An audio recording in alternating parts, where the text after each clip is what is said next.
seen as challenging aspects. When it comes to relationships, it's considered compatible because I think I read because they are compatible elements. And in this case, we're talking about fire and air. Leo is fire, Aquarius is air, and they combine harmoniously. But they are opposing signs. So even though they're called complementary signs, because they tend to, fulfill in the other what they lack in themselves, they still have that quality of maybe, in some cases, repelling one another, because the other person may feel that that individual is quite different from them.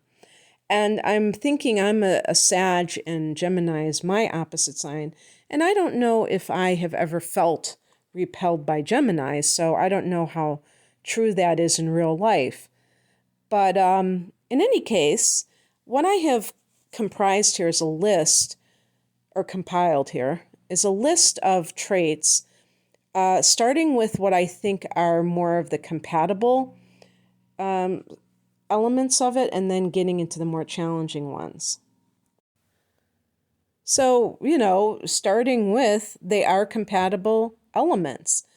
Leo is fire, and fire, I've heard fire feeds air, and air fans fire. So that sense of what fire represents, which is enthusiasm, can really get the fire sign going, and vice versa.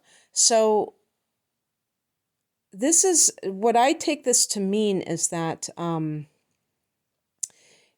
both of you can stoke each other's enthusiasm. And of course, a fire sign has natural enthusiasm, to begin with. So it's not so much that they have to have it be created, but they simply are kind of balancing it out. I mean, they're kind of increasing it within each other. Now, why is that?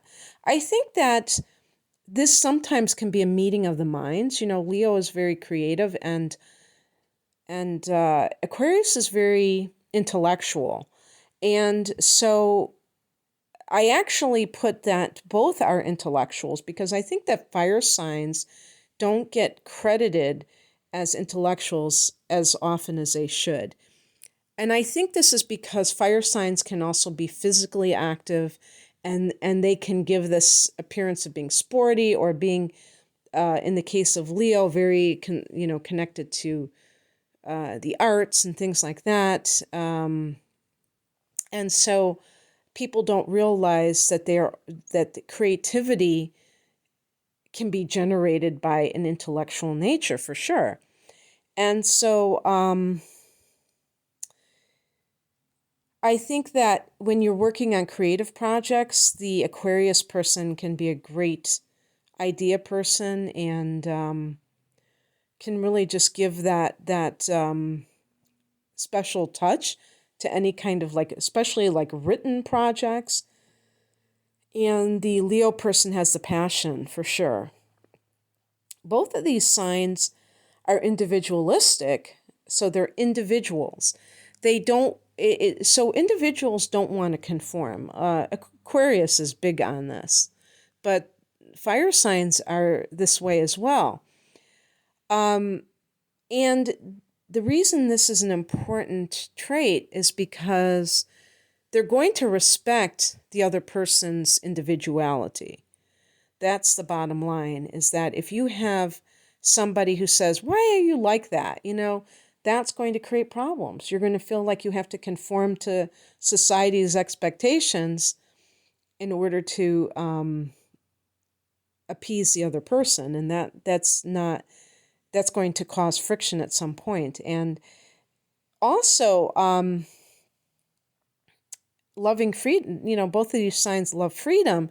So they're not necessarily going to need to be joined at the hip.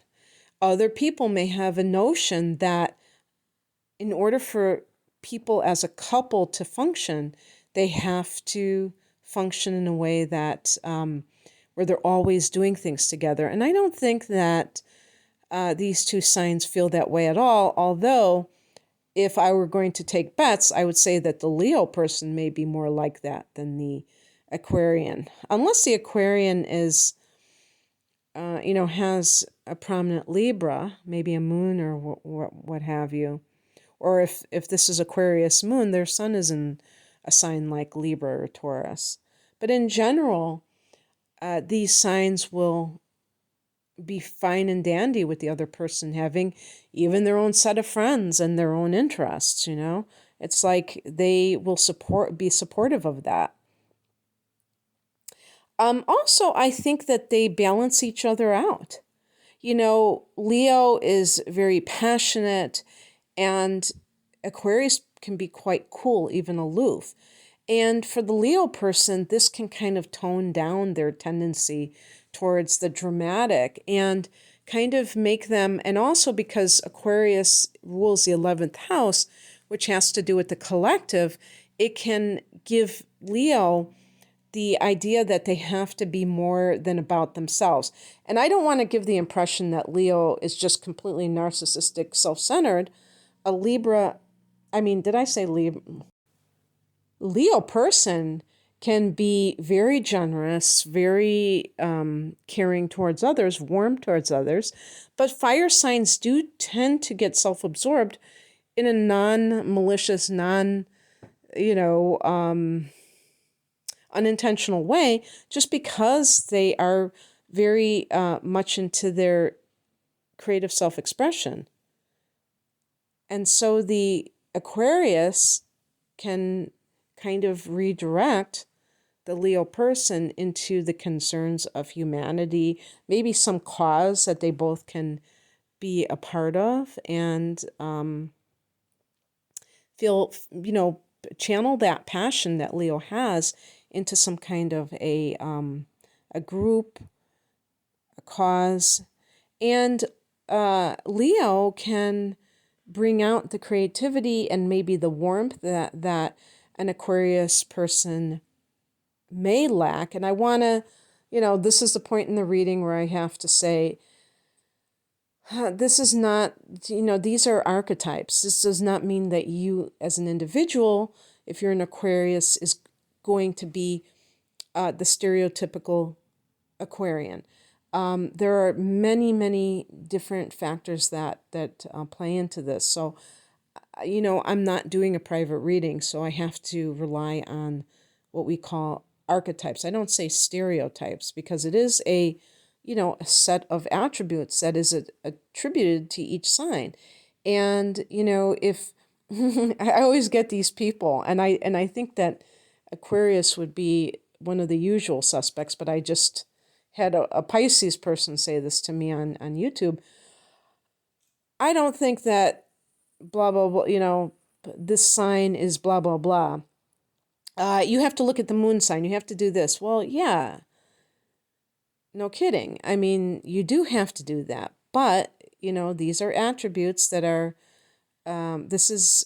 these are archetypes. And so I am following the archetype. It's not about pigeonholing people. Otherwise, why even bother paying attention to astrology? Because everything is going to be a bunch of attributes.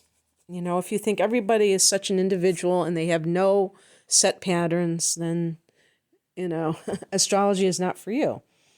Okay, so, or at least the personality aspect of astrology. Maybe that person prefers predictions.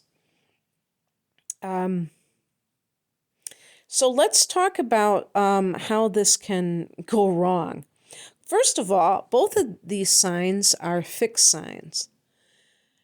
So this can lead to a lot of stubbornness on both people's parts, where they're digging in their heels, they're being obstinate, they don't want to see the other person's point of view. If the moon signs are involved, or if one person's moon sign is engaged, emotionally they're not willing to consider another person's feelings. And even somebody with a moon in Leo, which is known for having those,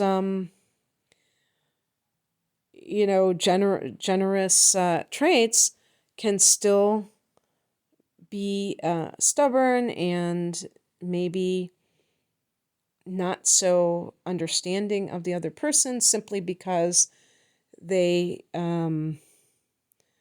want things their own way, And so this is something where both people have to compromise. Compromise is something that fixed signs find hard to do. It's not that they're necessarily controlling of others, but they're controlling of life itself.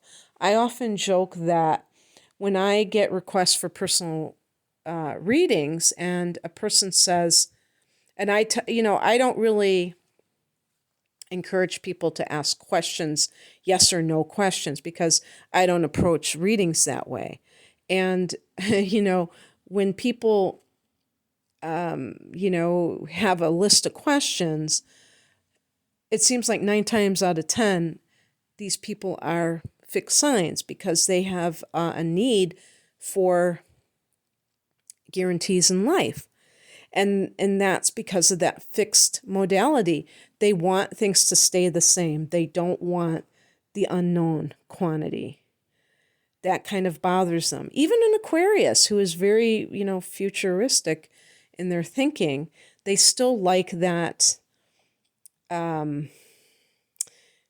What's that word? Like they want that stability, that permanence, the predictability in life where they can build.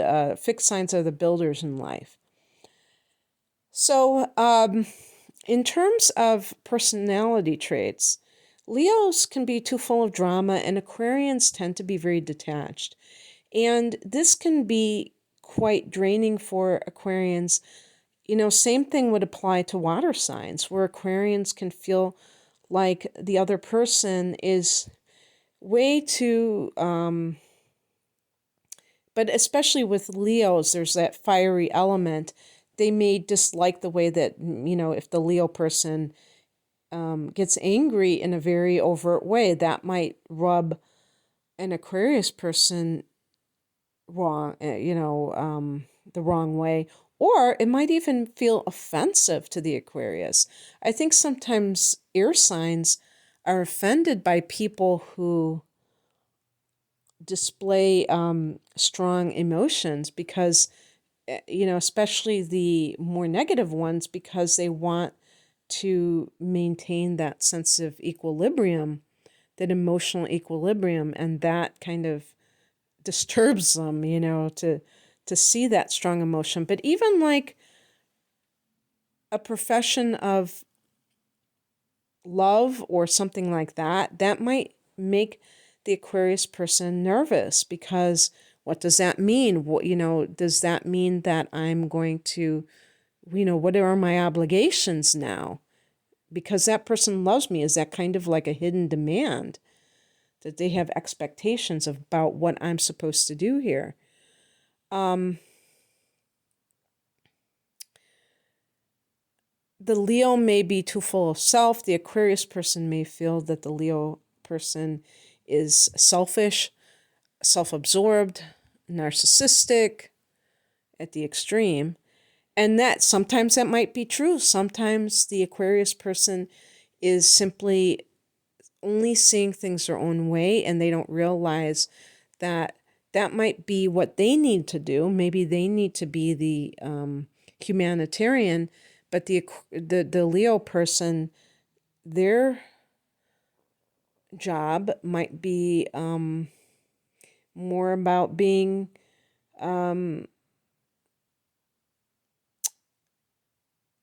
self-expressive, and that's where what they're supposed to be doing. That it's not either or.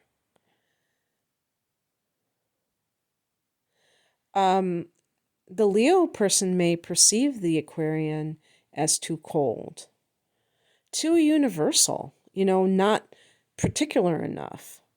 For instance, sometimes with love relationships, there's that sense of like, you're special to me. And it's almost like polyamory, where it's like this concept of loving more than one person at the same time. A Leo person, I don't think, could do that because they have this idea, and it might be a fixed notion about that love is personal. It's coming from within me towards that special someone. Aquarius is about the collective, so the more the merrier. Now, I'm not saying that all Aquarians are polyamorous, but they still may retain that certain idea or concept about you shouldn't be too heap your love on one particular person. Like it's almost like too narrow-minded, I would say, because Aquarius is about being very broad-minded and tolerant, and even with love they might feel that that's too narrow to do that. I have Venus in Aquarius, and there's another attitude towards Aquarius is like everybody is their friend, like even their lovers can be seen as, because Aquarius, the 11th house in Aquarius is a sign of the friend. And so it's almost like they would rather be your friend than your lover. And I don't mean that in the sexual way of like being a platonic partner. I'm just saying that they can look at love in a more detached way so that it's not this heavy romance. And that might feel more comfortable for them. But that might feel too cold and detached to the Leo person. Leos are very romantic. Leo rules the 5th house, which is love. So they are all about the whole ritual of romance.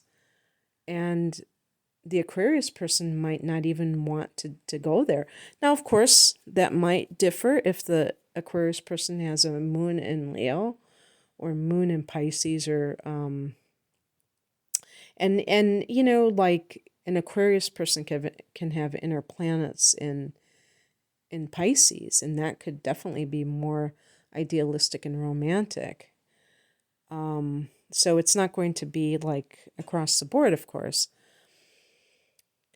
And I put down here something. I said Aquarius can be an oddball, and it's true. Aquarians can be so individualistic as to be like really out there, and it takes that special someone to appreciate that, and not everybody does.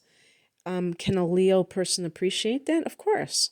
But a Leo person, sometimes Leos are kind of like, they almost remind me of Capricorns, like of being social climbers, wanting to be, on the A list with the beautiful people. And if they perceive their partner as somebody who is out there, kind of like rubbing people the wrong way with the way that they look, the way that they act, if it's kind of eccentric, they may, be a little bit embarrassed by their partner. They might want their partner to make them look good.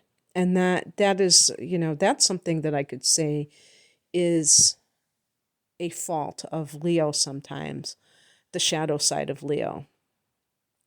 This need to be admired too much and to have, because of the ego, and to have the people around them be extensions of their ego. And so that could be a problem if the Aquarius person is really, manifesting that Aquarius tendency. They might be a little bit out there, and that could kind of like make the Leo person want to distance themselves from them in public. and the Aquarius person isn't going to respect that, because they want their partner to be able to be an individual enough and to be brave enough to be an individual. So anyway, that's what I have for you. I hope that resonated. If you would like a private reading, I do this kind of thing with relationship readings where I kind of compare charts and look at if you're kind of wondering there's something that doesn't quite mesh between us and you can't put your finger on it. Sometimes I can hone in on the dynamic and all of that good stuff. And I have other types of readings, obviously. Check the link below to get more information. Thanks for listening. Bye.